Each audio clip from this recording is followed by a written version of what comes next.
আসসালামু আলাইকুম, সবাই কেমন আছেন? আলহামদুলিল্লাহ আমি অনেক ভালো আছি। আর আজকে আমি পুঁই শাক রান্না করব।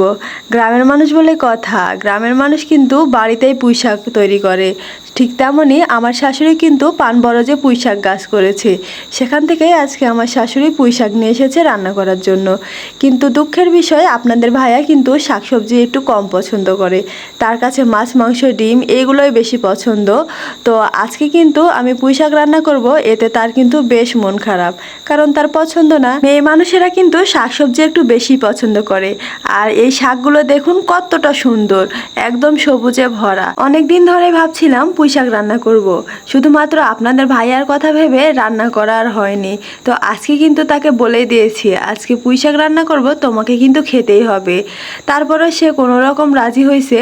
তবে সে কিন্তু ডাল দিয়ে পুঁই শাক রান্না করলে বেশি পছন্দ করে, ওইটা একটু খায়। যাই হোক, তো আজকে তার পছন্দে পুঁই শাক দিয়ে ডাল রান্না করব। তো আমার মতো এইভাবে ডাল আর পুঁই শাক একসাথে কে কে রান্না করে খান অবশ্যই কমেন্টে জানাবেন। এটা কিন্তু খেতে খুব ভালো লাগে, মাছেরও প্রয়োজন হয় না বা অন্য কোনো সবজিরও প্রয়োজন হয় না, শুধু ডাল আর একটু সবজি থাকলে যথেষ্ট। আমি কিন্তু পুঁই শাকের ডাঁটা আর পাতাগুলো আলাদা করে নিয়েছি, কারণ ডাঁটাগুলো আলাদাভাবে সেদ্ধ করব আর পাতা সেদ্ধ করতে কিন্তু সময় লাগে না। বলকের মধ্যেই কিন্তু এই পাতাগুলো দিয়ে দিব, এজন্য পাতাগুলো আলাদা করে ধুয়ে নিচ্ছি। আপনাদের ভাইয়া শুধুমাত্র আমার কথা ভেবে আজ শাক খেতে রাজি হয়েছে, কিন্তু আমি জানি তার খুব একটা ভালো লাগবে না খেতে।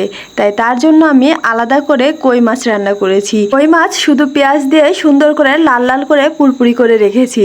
যদি তার সবজি খেতে সমস্যা হয় তখন ওকে আমি কই মাছটা দিয়ে দিব, এতে করে তার খাবারটাও সুন্দর করে পেট ভরে খেতে পারবে আর সবজিটাও খাওয়া হয়ে যাবে। তো মাঝে মাঝে অনেক কিছুই করতে হয় যেগুলো স্বামীর অপছন্দ হয়, কিন্তু তার পছন্দ অনুযায়ী চলতে হয়। তো প্রথমে আমি ডালগুলো সুন্দরভাবে পরিষ্কার করে ধুয়ে নিয়েছি পরিমাণ মতো পানি দিয়ে।